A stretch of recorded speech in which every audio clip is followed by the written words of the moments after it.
Hai presente quando un tuo collaboratore ti dice: "Quando fai così mi fai sentire svalutato", e tu magari gli rispondi: "Non è vero, non volevo assolutamente sminuirti". Beh, hai appena fatto sicuramente una delle cose più naturali del mondo. E te lo dico perché in passato questo errore l'ho fatto anch'io più di una volta, ma spesso è anche una delle cose più dannose che puoi fare, perché più ti difendi e meno ti credono. In questo video ti mostro 3 risposte concrete per restare autorevole senza metterti sulla difensiva e senza trasformare una critica in un conflitto. E la terza risposta, di cui ti parlerò alla fine del video, è quella che quasi nessuno usa. Può fare la differenza tra un collaboratore che continua a dirti quello che pensa davvero e uno che da quel momento comincia invece a dirti soltanto quello che vuoi sentirti dire. E quando questo succede, inizi a prendere decisioni senza avere il quadro vero della situazione. Scopri i problemi quando ormai è tardi e gli stessi errori continuano a ripetersi. Il problema nasce proprio lì. Tu dici non era mia intenzione, oppure non volevo sminuirti perché vuoi semplicemente spiegarti, ma l'altra persona può pensare quindi sarei io che ho capito male o che me la sono presa? E da quel momento non state più cercando di capirvi perché tu difendi quello che volevi dire, mentre l'altro cerca di farti capire come si è sentito. La prima cosa che puoi dire è molto semplice, una frase di questo tipo. Ok, capisco, non mi ero reso conto che la mia frase ti avesse trasmesso un messaggio sbagliato. In questo modo non gli stai dando ragione su tutto e non ti stai prendendo una colpa che non hai in effetti. Gli stai solo facendo capire che hai ascoltato quello che ti ha detto invece di chiudere la conversazione nei primi 10 secondi. Situazioni così le vedo da oltre 40 anni. Ho iniziato a vendere assicurazioni sulla vita a 16 anni per mantenermi agli studi. Poi ho lavorato quasi 10 anni in Barilla. Negli anni successivi in altre aziende ho ricoperto diversi ruoli fino a diventare direttore commerciale e marketing. E ti posso assicurare che in tutti quei contesti ho visto succedere sempre la stessa cosa.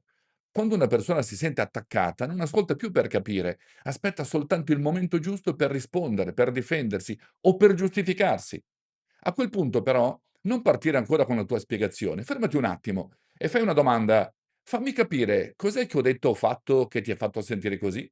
Così esci da frasi generiche come mi svaluti sempre e arrivi a qualcosa di preciso invece. Magari hai davvero usato un tono sbagliato senza rendertene conto, o magari avete solo capito due cose diverse.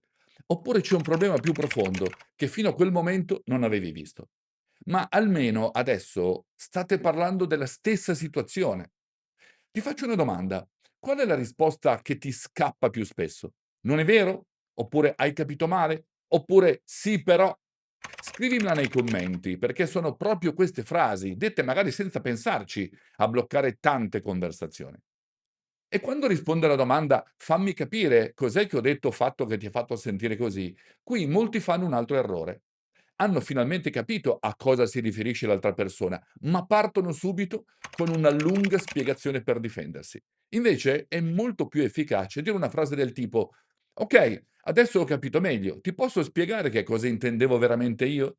Detto così è molto diverso dal rispondere subito "non era mia intenzione". Perché prima hai ascoltato, poi hai cercato di capire che cosa è successo e solo dopo hai spiegato la tua posizione.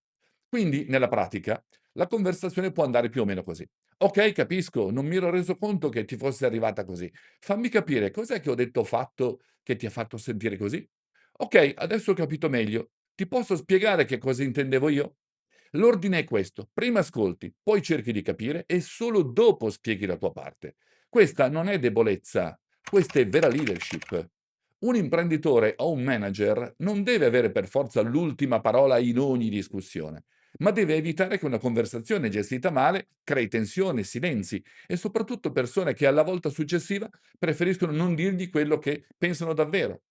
Ora, pensa alla tua azienda. Quante conversazioni si fermano su frasi come "non è vero", "non hai capito" oppure "sì però". Se mentre ascoltavi ti sono venute in mente situazioni simili, in descrizione trovi il link al test gratuito dove si rompe la comunicazione nella tua azienda.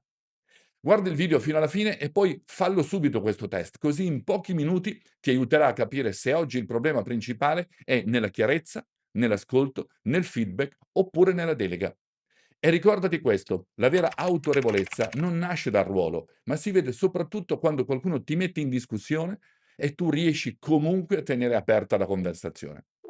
E se il problema invece è che in riunione ti interrompono o ti parlano sopra, guarda il video che trovi qui. Ti mostro 3 frasi concrete per fermare le interruzioni e farti rispettare senza alzare la voce.